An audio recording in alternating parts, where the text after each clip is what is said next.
Hello, everyone. Welcome. And thank you for coming to meet Leymah Gbowee. Before she comes on stage, we have I'll be showing you a video. Money, greed, ethnicity, absolute power.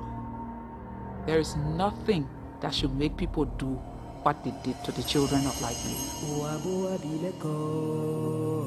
The warlords who gave these boys guns and sent them off. They just do anything because they had guns. You go to bed saying, God, please. What do? The women of Liberia want peace now. I had a dream. And it was like a crazy dream. We decided to protest. We wore the white, saying to people we were out for peace. Thousands of women, Muslim and Christian, were coming together from different walks of life. These women had seen the worst, but they still had that vibrance for life.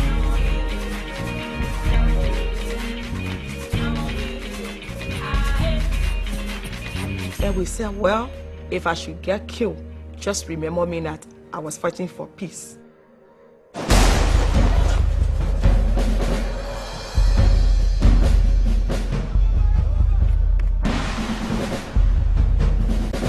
We stepped out first and did the unimaginable.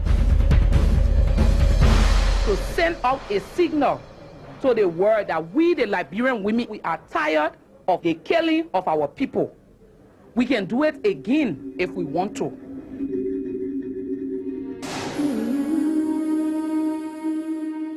That's a quick introduction. This is just a tease. I would encourage everyone to go see the movie, Pray the Devil Back to Hell. It's an award-winning documentary about this mission, and a central figure is Leymah. So just a few words on Leymah. She was born in Liberia and was only 17 when the Second Liberian Civil War erupted. This was a very brutal conflict, and it tore apart her life and claimed the lives of many of her family and friends. And the years of fighting had destroyed her country. Remember, this was the Second Civil War. There was a first one before that. And her hopes and dreams. As a young mother trapped in a nightmare of domestic abuse, she found the courage to turn her bitterness into action, realizing that it is women who suffer most during conflict, and that the power of women working together can create an unstoppable force. Working as a social worker and a trauma counselor during the war, she organized the Women of Liberian Mass Action for Peace, which was a multicultural and a multi-religious group. So it included Christians as well as Muslims in Liberia, who prayed for peace, held nonviolent protests, including a sex strike, which resulted in a promise from President Charles Taylor to attend peace talks in Ghana. This group was critical in bringing an end to the Civil War in 2003 and the election of Ellen Johnson-Sirleaf in Liberia. She is the first African female president. In 2007, Leymah was awarded the Blue Ribbon for Peace from the John F. Kennedy School of Government at Harvard. And she's also a co-founder and executive director of Women, Peace and Security Network in Africa. This is an organization dedicated to training women advocating for peace and security in African governance. If all this was not enough, she's also the author of Mighty Be Our Powers. The book is for sale for $10 outside, and I would encourage you, if you're interested in reading more about her history, her personal history, as well as her political actions, to have it signed personally by Leymah herself. And she's also, as we just saw, a central figure in the movie. So it brings us all great joy, and it's a special privilege to have someone of her stature and her impact come to talk to us. Welcome, Leymah. Give us a hand.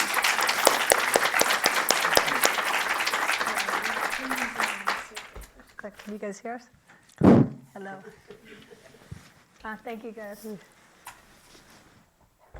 Leymah, it's amazing to have you here. Well, it's amazing to be here. I'm just overwhelmed. I'm not one to get blown away by America and the sight of things, but Google has just really blown me out of my whatever.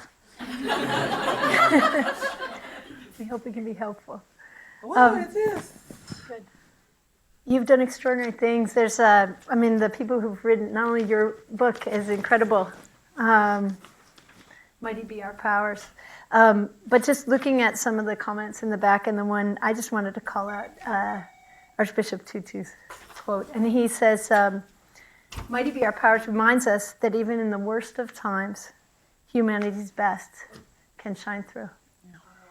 And there's this, as you, in your sort of entry into the book here in the prologue, you point out that whenever we're looking at war, we're always seeing the fighters, and we're seeing, these different leaders arguing, and in the background are often the women and the children and all the innocent bystanders. And you somehow figured out how to bring them right to the front and work together to do that, which is extraordinary.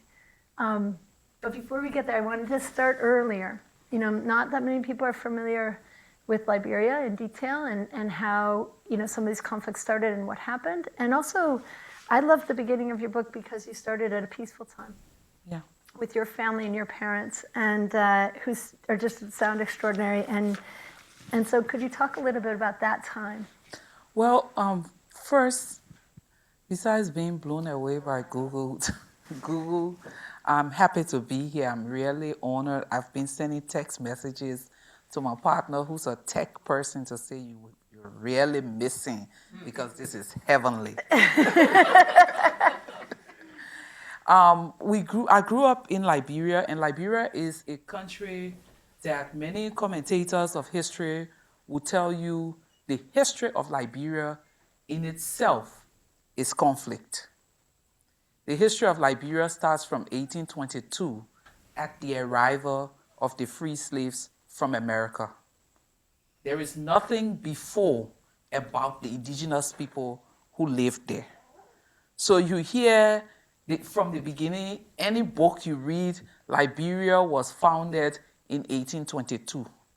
Indigenous people are now resisting to say, so what happened to us who welcomed the free slaves? When the free slaves came to Liberia, and if you've ever been to any African culture, you'll notice that people would get out of their beds to give the strangers, so they would give you the best part of the food, the best place to sleep. So they gave them the best land and everything. What happened in Liberia was what happened on the plantation. Many of those who came had never understood or knew anything about living peacefully. So in a short period, we had segregated schools, we had segregated worship places, and if you had a last name like my last name, you could not go to the university. So they figured out how to suppress and oppress the indigenous people. Liberia gained her independence in 1847. Indigenous people were not allowed to vote until 1957. So if you go back to the history of the black people here, Liberia is a mirror image of everything that happened in the South, on the plantation. It happened to our people back home. So for many years, people felt cheated, indigenous people felt cheated. They were angry. It built up and built up until the 1980s, and there was a coup. And then an indigenous soldier became the president of Liberia in support or to show the power of the indigenous people. He took 13 of the most powerful descendants of free slaves and publicly executed them. So if you go on YouTube, you still find images of the execution of those men. So a whole droves of descendants and relatives of them moved out of Liberia. Their properties were seized. It became chaos. And then in 1989, Taylor started the war. And the war was funded by free slaves descent in America who felt like we need to revenge what happened to our people in 1980. So in Liberia, when the war ended in 2003, and they were talking about TRC, the Truth and Reconciliation Commission, the conversation was, where do we start talking about the atrocities? And it started from 1979, and people felt like we need to go back to 1822 and start that conversation, because that's where everything started from. So complicated history, complicated place. We never really had our own identity as a people. Our constitution is modeled after the US government. Our flag is like the American flag, except for one star. Our capital city is named after former President James Monroe. We call our money the Liberian dollar, but it's used simultaneously side by side with the US dollars. And if you have the US dollar, it's even better for you. Everything. We have 3 branches of government. So to sum it up, someone who did a documentary calls Liberia America's stepchild. That's very interesting. It's an amazing history, and I think for you personally, in the book, you basically are talking about some of this history, and then you come to a point. It's really your high school graduation, and you have a wonderful story about the community at that time, and your father, your mother, and I wonder if you could talk a little bit about them. And you have 3 words: community, connection, confidence. Big plans. Growing up, my parents are both from indigenous background, and they struggled. They really had serious struggles with that. My dad has a very pathetic childhood story. His mother gave birth to 6 children, and every time she gave birth, the child would die. And when they had him, they were a set of twins. The other twin died, and the community got together and took him from his mother, and they named her a wish. So she was banished. She could not play or interact with him. So he tells stories of growing up in a community, being taken care of community women, and looking at his mother, but never really reaching out to her because it wasn't allowed. And later on, he was given to live with the missionaries. My mother lived with her father, who was a big agriculturalist. He had a farm. He was wealthy. When his wife divorced him, my mother is an only child. My father is an only child. When his wife divorced him, he slumped into depression. She became a child of the community also. So both of them tell horror stories of growing up without their parents, growing up in pains. And when they got together, I think maybe that was the connection for their love. I never really asked them, but she said my dad was a sweet talker. They got together and they really struggled. They started having us my mother was 17 when she had her first child, and then one after the other we came. 5 girls, no boy. So they tried to really provide us the kind of family life that they never encountered. So we live in a close community. My mother, my grandmother, who is actually my grand aunt, but she took care of all of us. And then with different ethnic groups, it was a so-called middle-class community at the time, but it was a poor community. But the richness of that community was the sense of community, the sense of connection. You could go to the next neighbor's house, eat, and if it was 7 p.m. as a child, no one sent you back home dirty. You took your bath there, and they brought you home. They will spoil you at that house, but if you also misbehave, they will spank you there. You dare not come back home and say, I got spanked, because you get spanked again. So we grew up with that kind of community. I never knew that my colleagues had different ethnicity, even though they spoke different languages, but it didn't matter. It was not until the war came. So I grew up really in a comfortable, loving environment. So today, when I go into any of my childhood friends' home, those who were Muslims, They know exactly what kind of meal. When it was Ramadan, we used to cry that we didn't have new dresses to put on, because then my mother would really find it hard to explain that we are not Muslims, and you can, but for us it wasn't important. Every other child was wearing something new. So we wore new clothes during the Ramadan, and the Muslim children wore new clothes during the Christmas. That was the kind of community we grew up in. We had street fights. We would fight with the boys. We would do different things. But if you read the first part of my book, you will see that it was just a lovely place. A place we hope all children can grow up. Yeah. And my parents were the kind of people with all of their problems. And if you explain their marriage within the European Western context, people will be sick. So don't even go there, because they had their complicated relationship, but they've managed to stay together for over 40 years. So they're still married. They never divorced. And I think in some way they love each other, you know. Yeah. That's an incredible story. So shortly after the graduation, things began. You were 17 years old. I went to university. I was super smart. My major was chemistry and minor in zoology. I was going to medical school. I was going to become a pediatrician. Life was there for the taking. And every day I went to school, and then I think we started in March, and by July, it ended. We woke up one morning, my mother drove off to work with my older sister. My other sister had spent the night, because we had graduated, so you could have boyfriends now. So she spent the night with her boyfriend. But I remember that I was the only older child of my parents at home, because I had an afternoon class. So I was waiting till 2. By 10 in the morning, the shooting erupted. And this is where I say that was the moment. From 8 that morning, I was a child asking my mother for cash. By 10 o'clock, I was an adult taking care of almost 25 people, including some very young children, for a week. My mother, my father, my siblings never came back home for almost a week. When my mother came back, she was so traumatized, she just told me, carry on. And I continued to carry on till today.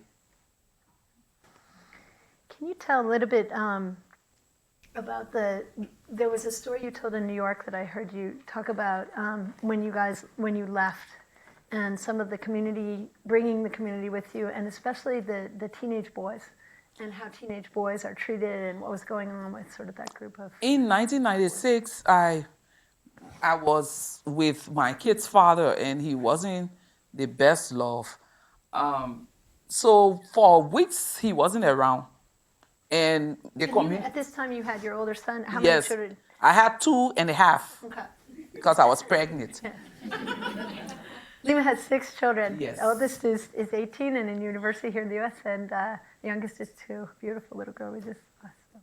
So we woke up that morning, but the night before, where I live in my parents' house. I had moved back to my childhood neighborhood. That's where I was having my children.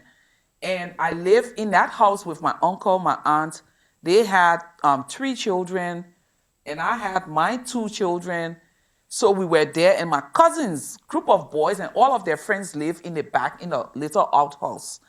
The night before, they kept arguing that, oh, there will be no war. There will be no war. There will be no war. And I kept saying to them, tomorrow, there's definitely going to be war. Because there were too many tensions between the warring leaders in Monrovia. The next morning, shooting started. So everyone ran. People were taking their children. And but that night, somehow, my stray husband came back. And he slept at home. So when the morning started, the shooting started, we couldn't decide where we wanted to go, because the bullets were raining down like thunder on the house. We started seeing bullets enter the house. So at some point we decided we have to leave. So we take the children, run out of the back door, and as we're leaving, I see these 4 young men from the neighborhood standing. And then I said, I thought you people left all along. And they said, no, they call me Lemos. So if you went on the Oro and asked for Leymah, you will not get Lemos. That's my street name. They said, Lemos, we were waiting for you because we didn't know if the children's father had come, and we want to help you to carry the children. So they took the 2 children and we started walking, going. I was in my nightgown. We got to a checkpoint and the boy who was carrying my son was pulled off the line. And then my children's father took my son and started going. And I stood up. Then he said, Leymah, walk. And I said, no, because if I leave here, he's going to be killed. Because by that time, they were interrogating him. We saw you on the airfield. We saw you, and you are a fighter. You were with the opposing fighting forces. And then I walked up to them and said, if you saw him on the airfield, that's not a lie. That's where we live. We said, but we saw him. He said, because I said, where they live, there is no toilet. So they go on the open field to ease themselves. And he probably went there this morning. So we just had an argument, and he was there really upset. You want to die? I'm not going to stay here to die with you. He walked away. So I stayed there. We argued it out. And they told me, take him. So the boy and I walked and went to my parents' house. And he stayed at my parents' house for many years. But one of the beauty of living with those young people, fast forward, 2006, these are boys who cannot afford food to eat. And the reason why we have such close connections is because every time I made a meal, they had meal wait for them in my house. My sister died in 2006 in Ghana. I came home with the body, and we moved back because that's where my parents had come back. So we go and come back to that same community. And we were putting money. People were coming. Every morning, women would bring hot water as per our tradition. Because when you're mourning, you can't do anything. People will come to cook. People will eat. They will come and sing. And this day, I'm sitting outside 2 days before the funeral. And those boys come with 1,500 Liberian dollars. That's a lot of money for those group of people who cannot even find it to eat. And they said to me, Lemos, this is our contribution to the funeral. Till I grow old, I will never forget. So when you talk about community, connections, if I even become, say, president of Liberia, that community, I don't live in that community anymore, but that's the community I registered to vote in. Nice. Fabulous. So the world has really fallen apart. And one of the insights that you had, key insights, was about the mothers. Interestingly, we had a conference recently at Google with former radical violent extremists who have transformed their lives and are now working for peace, and from every continent in the US. And one of the themes that almost everyone said, that at some point for them, whether they had been a white supremacist or in Al-Qaeda, or they were in the LA gangs or the Rio gangs, somehow their mother, when they wanted to transform, they found their mother and they worked with their mother to come back out. And so can you talk about how you got these insights and how you got there and then what you did? Well, when the one thing I tell people is that what I saw in my mother was what every other mother had gone through. Every morning she took her bath and sat out looking well. But because I was the older one, I knew how messed up her mind was. But she would not cry in public. When you have a mother who refuses to change her clothes for almost 3 months, because for her, this represents the death of civility in my community that I know to be a civil community. My mother gave a man about 5 cups of rice. He walked from this distance to that distance, and he encountered the soldiers. She's standing watching. That for her was the collapse of her worldview of Liberians as civil people. And the soldiers asked him, who gave you that? During the war, just a cup of rice was gold dust. He looked back, and I think his thought was, if I say her, she'll get killed. He said, no one. There, they took a pistol. Pop! I came back from searching for grains, and my mother is wailing, I killed a man. I killed a man. I killed a man. For years, she never told that story. She just kept going and adding on to our group. If she saw a child, let's take this one. So we were 5. Before the war ended, we were almost 20. People from all over. But she never showed the world her pains. I had my own pains I was carrying until I started having my children.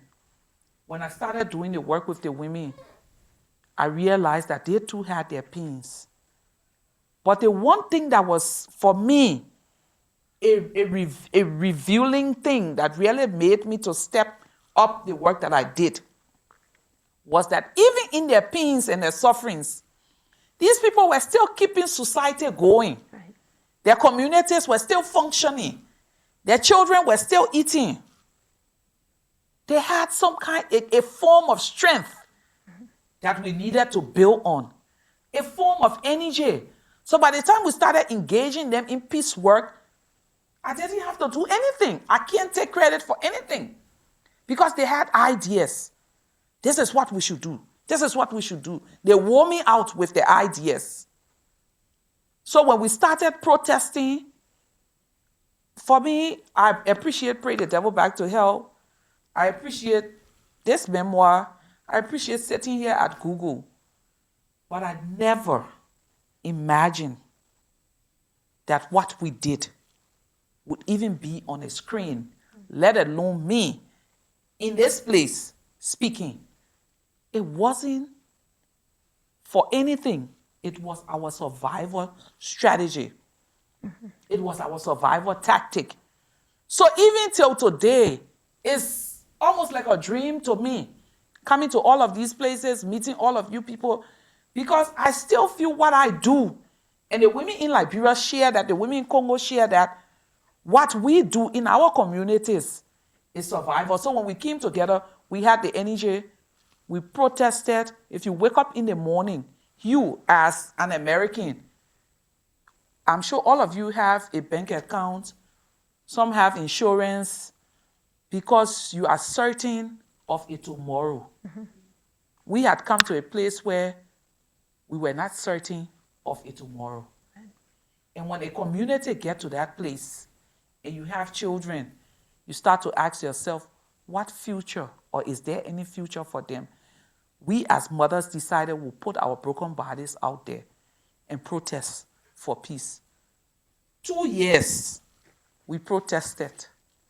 Some days we went to protest and it rained, and when it rained, that's when you knew who were wearing the most expensive cloth or the ones who were wearing the cheap ones, because the color ran on our legs. The days we didn't have money to confront some of our warlords, we walked for hours.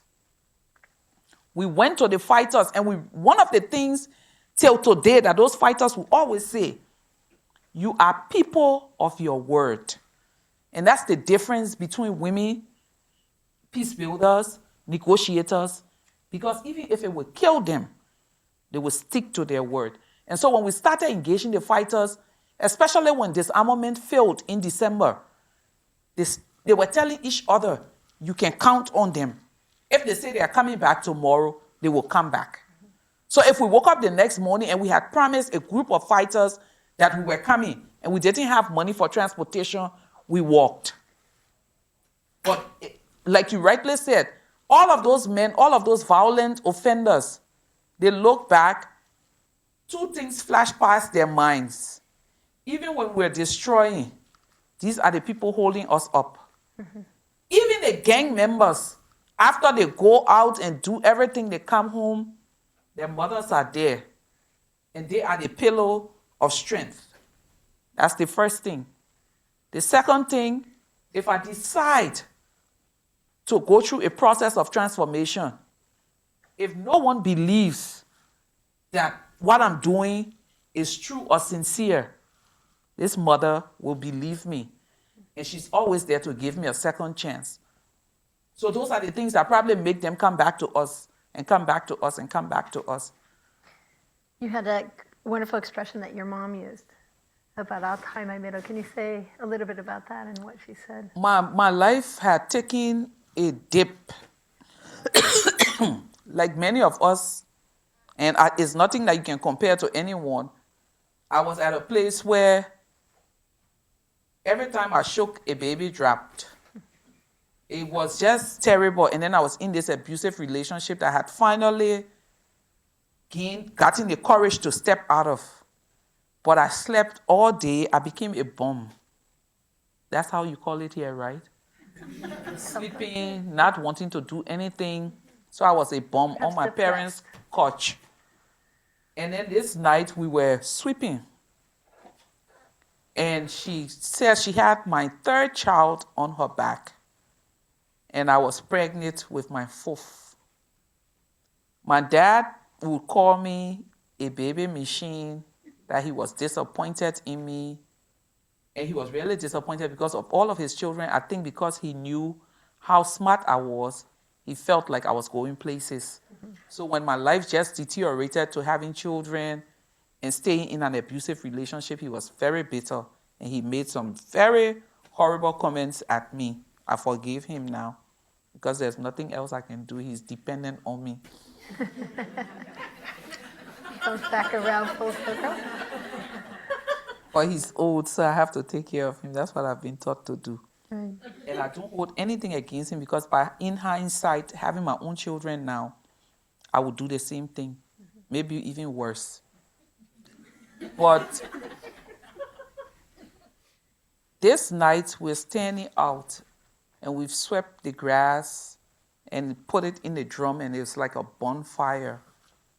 And my mother asked me, "What do you want to do with your life?" And she said, "Leymah." I said, "Yes, ma'am." She said, "If you decide to do anything positive with your life, I promise you this night, I will tie my waist and stand by you. If you want to go to school, I will take care of these children. If you want to work, I will take care of these children." In essence, she was saying to me, I will be your pillow of strength. Till today, as I'm here, if I pick the phone and say to my mom, "Go to the U.S. Embassy, they will give you your visa. I need you in San Francisco," she drops everything and comes. It's not, my dad says, Leymah has a way of confusing us. She'll pick the phone and say, come, you have to come to Ghana, I need you. Without thinking, we are on the next flight to her. But you can't but forgive anyone who has been very negative to you, but continue to be supportive. You get to the place where you understand. So my mother has been that way. I would tie. So if I have a challenging task ahead of me, as a matter of fact, I call her every day. Regardless of which part of the world I find myself, I'll call her. And then I say, P, I call her P. I need you to pray for me. And she said, that has been taken care of this morning. Anything else? But we just chat and we just talk. Because I see that woman as that pillar of strength. And I keep saying to myself and to my kids that I am that pillar of strength. So tell me anything, even if it is the most painful thing in this world. I want to be that supportive mother. I want to be your friend. I want to be your partner in any venture. I want to be there. I want to be. And I think we're on that road to the point that my 13-year-old came to tell me a few months ago she found love.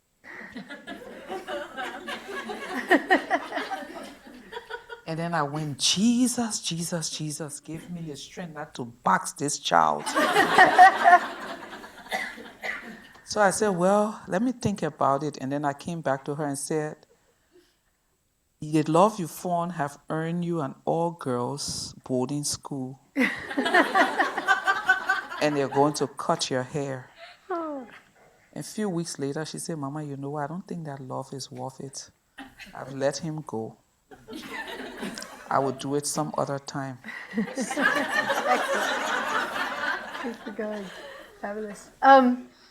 So we had Gloria Steinem on stage yesterday. We were at a Fortune conference, and she's an amazing leader for women around the world and in our country. And she was quoting Alice Walker, the author, saying, the main way we lose power is to think we don't have any. Yeah. And what you leading and the women did was came together first, as we saw in some of the depictions in the film, with the white dress and standing, bearing witness. And then later, as you, with the sex strike and getting Charles Taylor to come to the peace talks. Can you tell the story about when you went to the peace talks and they were not getting it done? What you guys did? We went to the peace talks first, real naive. All of the work we did, we were naive. We didn't think through nonviolent struggle. We didn't think through the movement. We didn't think about the costly nature. We went to Accra with $1,000, thinking it would last us 2 weeks and we'll be back home with a peace agreement. It lasted 3 months. And in 3 months, a ceasefire had failed. In 3 months, we observed our warlords end the peace talks and sit by the pool of their hotel and get massaged by girls in bikinis. Meanwhile, you listen to the radio, 200 people had died. A missile landed here. And then they were just disrespectful to us sitting there protesting. Every morning they passed, they would insult us. Some of them called us Taylor's girlfriends, depending on how they felt that morning.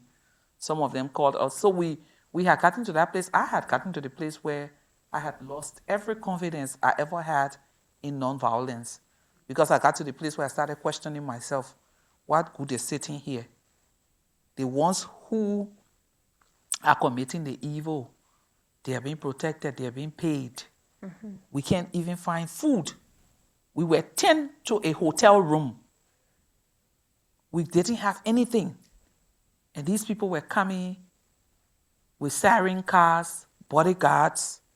So I started, and so it reached to a point where I stopped going to protest. The women would go to protest and I would just call, and I would not be home. I would just wander, just walk. And I was crying so badly there, I developed an eye infection.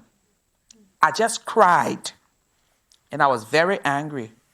This day, I was watching the Associated Press video from Liberia on Yahoo.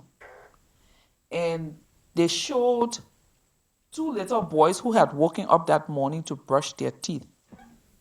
A missile landed. All that left of those 2 boys were their slippers. They were crushed. A girl had given birth the night before. She came to hang her baby's diapers. She was also crushed. On that video, her mother had the young baby showing to the press people. Said she gave birth less than 4 hours ago. What do I do with this child? I got up, put on my white T-shirt, went to the Peace Hall, and said to Sugars, do you have money? Sugars is my mentor. She said, Leymah, I have a little bit. I said, let's send for more women from the refugee camp. She said, why? I said, I'll let you know. Just send for the women. She called and told the women, and the women were always ready. They just got into a bus and they made the journey. The journalists were about to leave. And I went to them and said, don't go. You have a story to write today. And they said, Miss Gbowee, what? Just stay for a few hours. 10 o'clock, the warlords went into the Peace Hall. As soon as they went in, I went to the women. They were about maybe 100, close to 200. Sit at the door and loop arms. And they just followed. They went and sat and looped arms. So we barricaded the entrance of the hall. And then I went and sat down and wrote my hostage note. just like in the movies. Except that I didn't have the sound thing. Then I tapped on the glass door of the Peace Hall, and the Nigerian general, who is late now, turned and looked at me, and I said to you, he said, I said, please come. He came, I handed him the note. Said, for the chief negotiator. He took it to him. He read it, and on the overhead speaker, he said, oh my God, distinguished ladies and gentlemen, General Leymah and her troops have seized the Peace Hall. Commotion in the room. So he came outside, but when he made that announcement, the police came running. And then they said they will arrest me. Why? For obstructing justice. I spoke about my childhood. I spoke earlier about that place I grew up and the belief in the protection of women and children. That moment flashed past me. And I realized that this is a dog-eat-dog's world. No one will fight for you. No one will protect you. Everything that had been socialized to believe, all of my value system collapsed at that moment. Me, obstructing justice. When all I'm trying to do, for months, all I've been trying to do with these women is to bring a semblance of justice into their lives. I said, sir? He said, yes. I'll make it very easy for you to arrest me. I took off my head tie. And he said, what are you doing? I said, I'm stripping naked for you.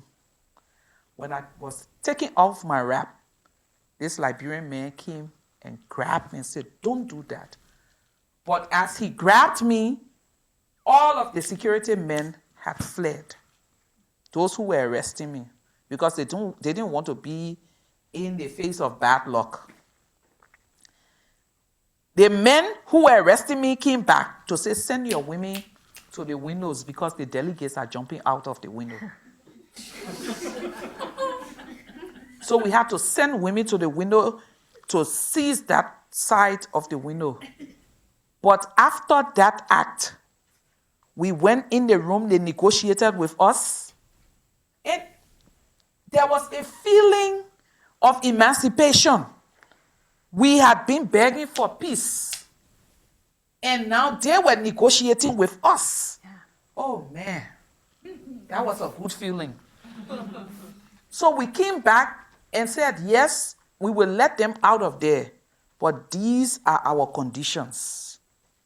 That Peace Hall that had been a place that was like a circus turned sober, and in 3 weeks, we had a peace agreement signed. Amazing. Yeah. Just incredible. That's leadership.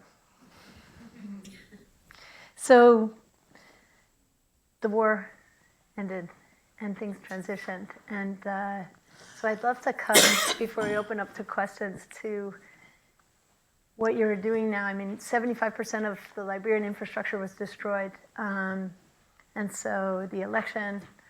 We got Africa's first female president, yes. And we're fighting to re-elect her again.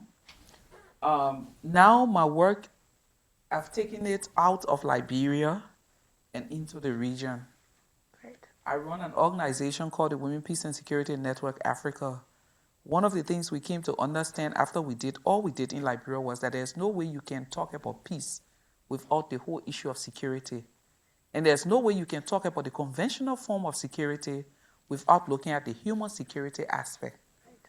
So after wars, one of the most exotic things you see in the world now is that countries go into these post-conflict countries and say, we want to reconstruct or reform your army. And they put billions of dollars into those processes. And then where you have the army barracks being built, the communities are living in shanty towns. So the conversation now that we've started is, beyond the military infrastructure, can there be a balance between basic social services and military infrastructure? Because if you buy all of the jet bombers of the world and people's needs are not met, these are the same people who will come and attack your jet bombers and conflict will erupt.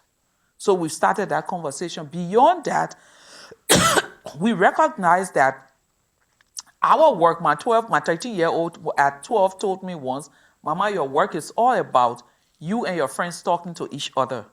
We've never really included women in the private sector, women in the military. So now we're going back to military institutions, security institutions to ask them, how are you doing your work?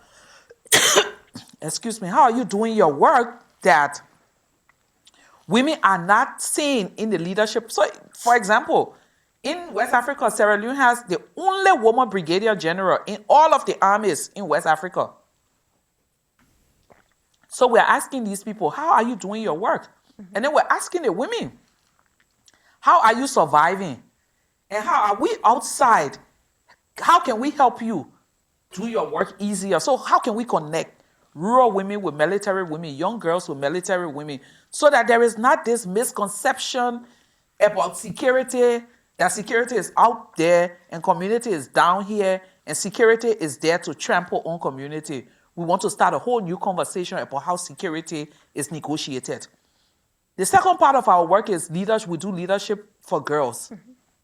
But I was telling you earlier on that we got a whole $100,000 worth. I spoke at Tina Brown's event in New York about a year ago, and one of the heads of HP was there, and he decided we'll give you whatever you want. So they gave us $100,000 worth of equipment shipped from here to Liberia. I was excited when we got it because one of the trainings we held for the women in the security sector, there were 50 of the most senior. None of them knew how to send bulk text messages. Of all of the women in that room, only 2 had email addresses. And the 2 that had addresses, children were the ones who did their emails for them. So we felt like this thing from HP would be a good thing to set up an IT center that will call for leadership and excellence where women, girls can come to learn. So that's our newest project. We launched the center. Sorry.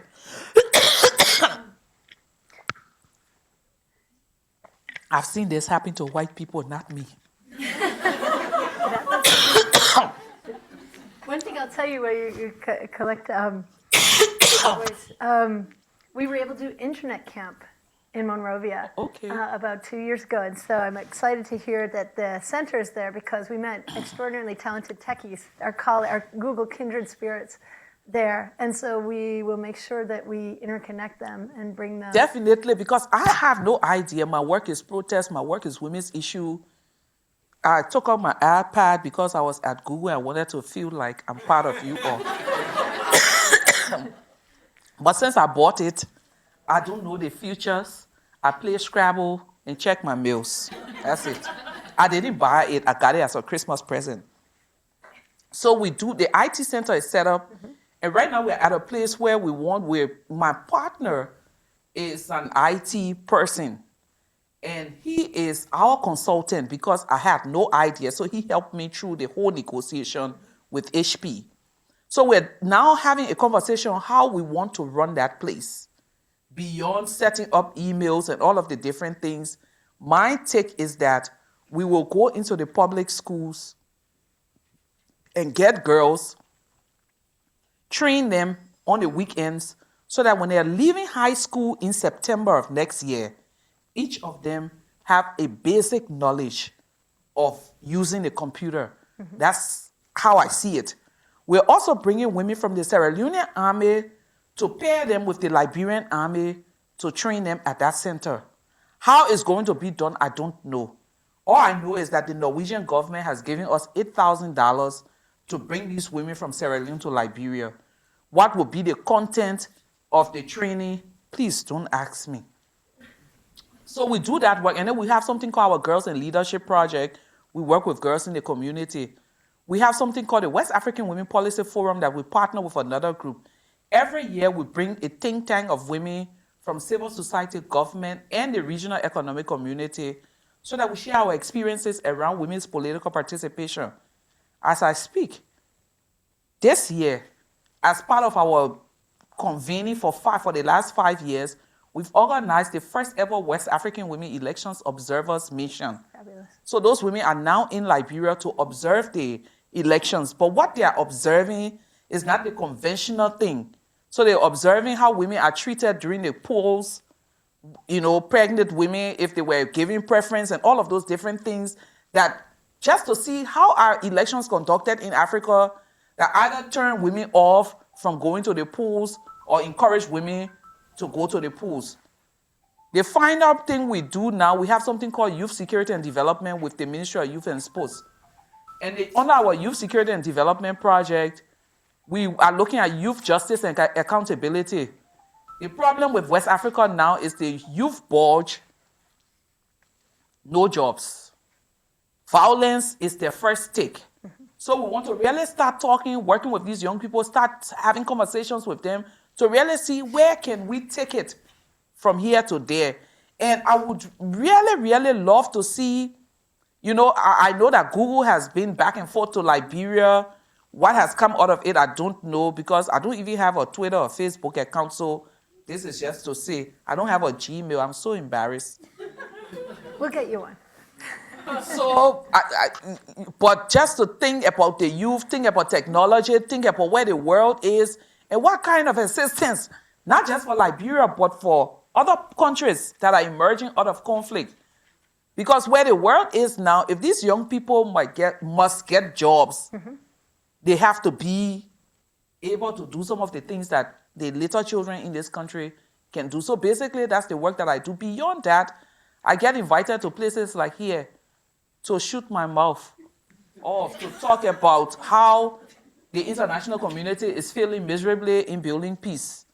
And last night, someone asked me a question at a panel. I was in Seattle. And I said to the lady, please, in 2 weeks, I have to apply for my visa. Don't let them blacklist me for no visa, because I have my own opinion about the politics of this nation. But I do a lot, and I feel like I'm grounded because I go into the communities and work. At the national level, I'm able to sit with policymakers and say, this other policy is not working, this is working. And then I'm able to go at the international level and talk to people about some of the needs in these communities. One of the examples of our work with the girls, in one community in 3 years, not a single girl has graduated from high school. This year is the first time they have 5 girls that are about to graduate from high school in that community. So the president of Liberia had no idea. So working in that community, we're able to come back to them to say, these are some of the problems we've seen. But also, the people you have in control of that particular community, you need to fire them because they are not doing the right thing. So we're able to do that kind of, so I feel like I'm at a privileged place, a blessed place, where I'm able to go back and forth at different levels and do what I love doing. Beyond that, as much as I like to come outside, I feel the best part of my work is in the community because that's what keeps me grounded, reminds me every day of the reason for the struggle in the first place. Yeah. Fabulous. We love to help you with the Tech Center. We have seen amazing groups all around the world who've created curriculum. One of my favorite ones, there's some here in Silicon Valley, other places, but one of them is a group called Nyrabits that's been going for a dozen years now, taking very talented youth leaders out of the slums in Kibera in Nairobi, training them on internet, how to, HTML and really making web pages, blogging, et cetera, and then come right into the Tech Center in Nairobi. So going from no job possibility to right in. So there's programs like that we can connect the talent in Liberia to. I want to open it up quick to questions as we have a little bit more time. Almost out of time, but yeah. Hi. I watched Pray the Devil Back to Hell several months ago, and I found it very stunning visually just to see the all-white that you were sitting in and the linking of the arms and blocking the men from coming into the buildings and them having to walk around you. And what I felt was when you had mentioned the quote by Alice Walker about power and, the only time you don't have power is when you don't think you have it or whatever. And what I really felt when I was watching it is like, if you looked at a superficial level, it just looked like there's no way they're going to be safe even, let alone be, have these men trying to negotiate with you. And I just wondered, I know you've said you did this for pure survival, and I just wondered if you had any sense while you were in it of how powerful you were before the tides turned and they asked you to negotiate. And also if you just had moments of sheer terror or kind of what you were running on, and were there moments of joy? And I always get this question, were you afraid? The war started when I was 17. I had my moments with terror in those early stages. The first time I saw a dead body, I froze.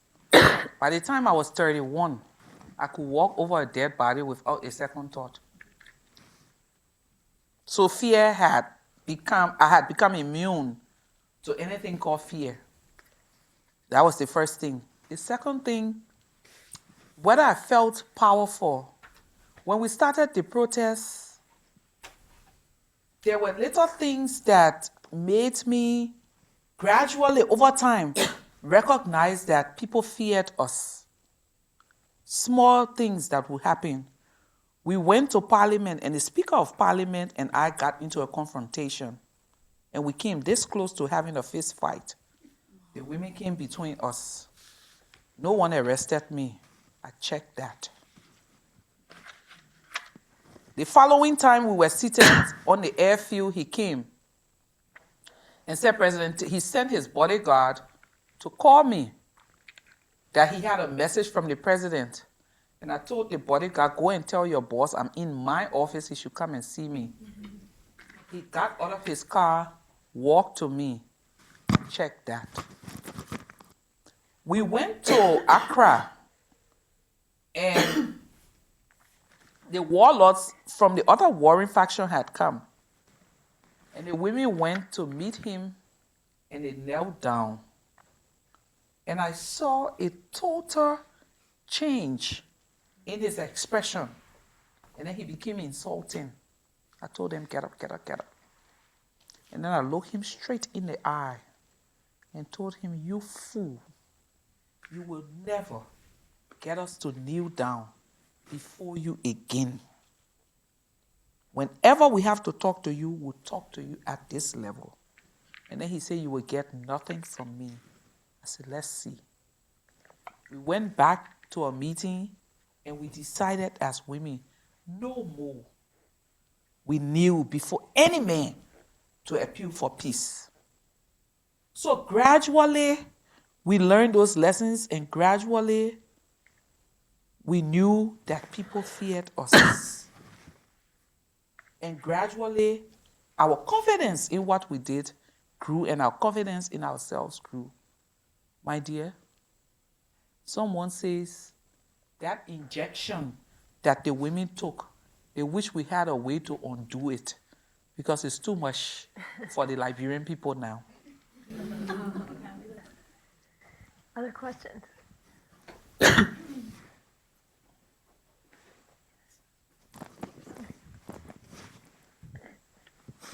Hi.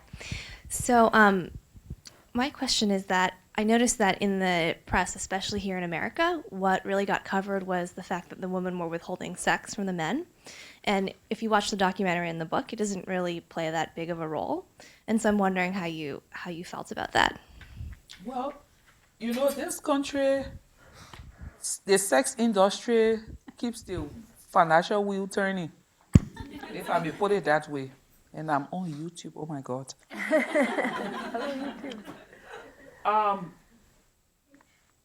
I'll tell you a story. My sister lives in New York, and we have our girl time when I'm there.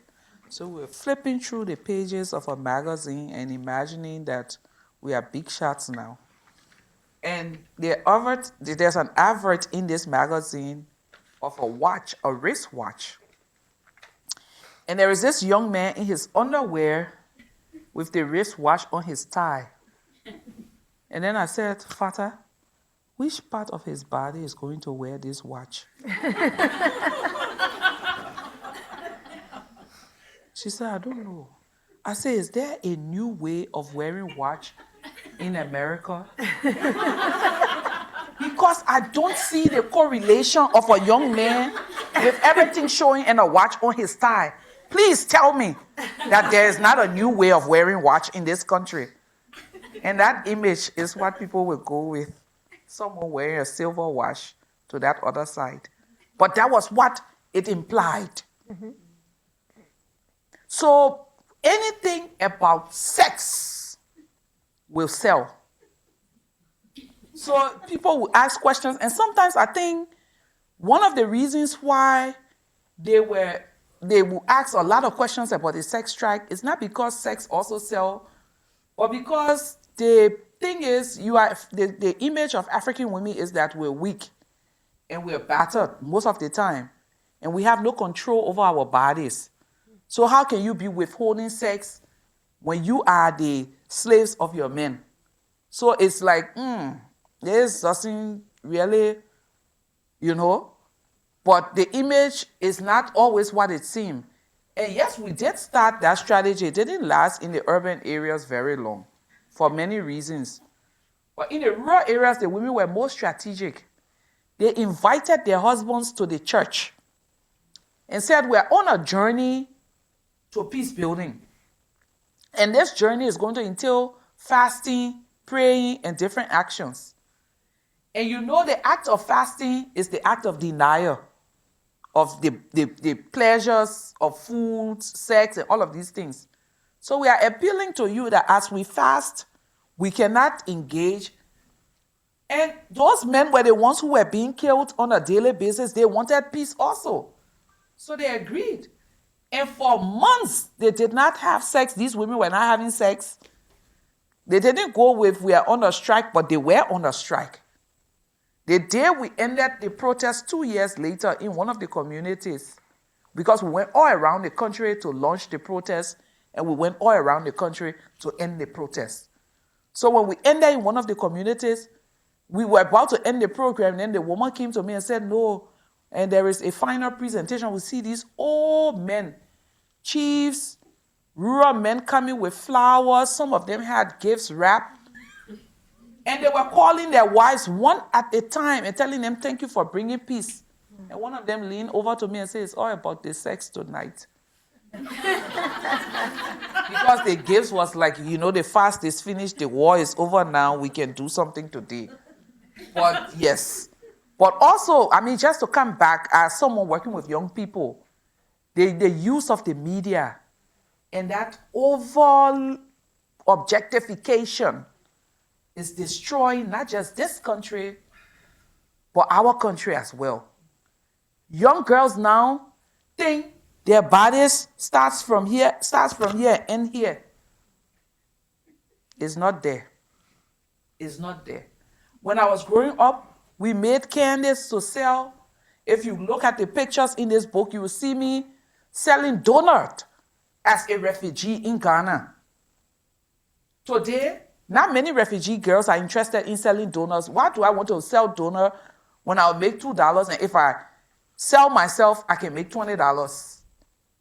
So that I think you people need to start a campaign here, showcasing very smart women, that the world of Google is not turning on here and here. It's turning on the brains. All of those girls who are going on Facebook and Twitter and YouTube to expose themselves, I think you need to put out on YouTube the young women who keep this place turning so that people understand that our world has not degenerated to our sexual organs. I have my white nieces, they go to universities because since I've been coming to America, I have many white relatives. So if you bring your children, they will start calling me aunties and they will become my auntie. And then they are my nephews. If you bring yours, Gloria Steinem was in Accra. She spent some days at the house. And the children will go, Auntie Gloria, Auntie Gloria, Auntie Gloria. And then my son said, wow, we have even white aunties. That's your wahala, as the Nigerians will say. But one of my white nieces I'm told the story about her campus, of how the only thing they do there is hooking up. So I say, so what is hooking up? Say, oh, Miss Leymah, hook up, you hook up. So hooking up is sex. They don't have relationships like boyfriend and girlfriend anymore where they sit and talk and get to know each other. So I see you, I like you, we hook up. And you like me, we hook up. And in order to be in, you have to hook up. Oh my God. Yeah, we have to transform. So I think there is a role as part of your corporate social responsibility, not just to America, but to the world. You have the technology. Can I kindly shoot myself in the foot again, or open my big mouth to say, can you do a YouTube video profiling the young people, young women specifically, who work in this decent institution? Let them talk about their... You have all these scientists and techie girls, and they are not ugly. See you. You can pass for a beauty queen. You can be Miss India. I mean, you are beautiful people. And even the young men here, I haven't seen anyone with the sagging pants. Even if your pants are sagging, we will not be looking at that other part. We'll look at your brain, because you too are doing something to keep the wheels of this place functioning. Yeah. The world is upside down. You were here in Silicon Valley, in the heart of entrepreneurship, where people are driven by passion to make the world better, to be entrepreneurs, to do great things, and science and math together with the arts are really our You engine. need to take it out of Silicon Valley, because I'm telling you, in the other valleys, it's all about sex. Yeah. It is really very serious. When a 13-year-old come to her mother and say, I found a boy and I found love, oh my God. Another friend told me her 13-year-old was asking her to buy her tongues. Tongues. You know that thing? You know, the interesting thing, Gina Davis, the actress who was in Thelma and Louise, Academy Award-winning actress, has done some research about media for very, very young children. And her discovery with some work with the USC Annenberg Center is that in the film and television that's made for 0 to 6-year-olds in the US, and which is exported in many places, it's amazing to look at the statistics. Maybe on screen, it's 3 to 1 boys to girls, and the jobs that are held by the characters, 80% of the jobs held for if your child is watching TV in these shows are held by men, and the 20% that are held by women characters are, there's no lawyers, there's no scientists, there's no businesswomen. You know, you take a wonderful movie like Nemo, Finding Nemo. How many girls in the ocean? 1. This is not true. And so by the time you're 3, you're learning this. In fact, to the point of sexuality is that when you only have one character, girl character on screen, they sexualize her. Mm-hmm. And so you can go to the Smurfs and you see all these different kinds of boys, including the nerdy boy or nerdy, girl, if it was a girl who would work at Google, and build these tech careers. But the one girl is the Barbie girl. And so sexification of young children, pulling them into that. I think there's a lot of, your point is very well taken about telling these stories better Please in do, the media. please, because if you don't, I will do my own YouTube video and say, YouTube, why are you not doing this? Because this is something that we could do. This is so. Let me conclude with my advocacy. Great. With Google, that not only should you showcase young women with brains here, to inspire other young women. Tell them that I got this job based on merit, right, and not sex. I am where I am based on my brains and not my body, even though the B spells the same thing.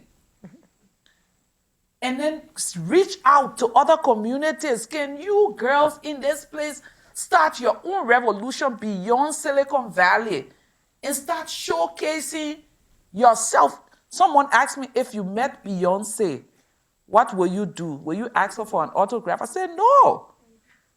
I will ask her to come and join me in my campaign because I want her to sit and tell young girls, beyond the booty shake, I have a brain. Right. Because they don't understand that part. And I would want, if I ever met Jay-Z, I would want to tell him to tell young boys, beyond the yo, I have a brain. That's why I'm a business genius. Business side of it, yeah, very much. So I think there's so much that we all can do to make this world a better place. My story is from a tiny part of the world. Your story is from this gigantic place. And you can use your space to do good. Google, join me. Let's change our world. Thank you all for coming and listening to me. Glory, mighty be our power.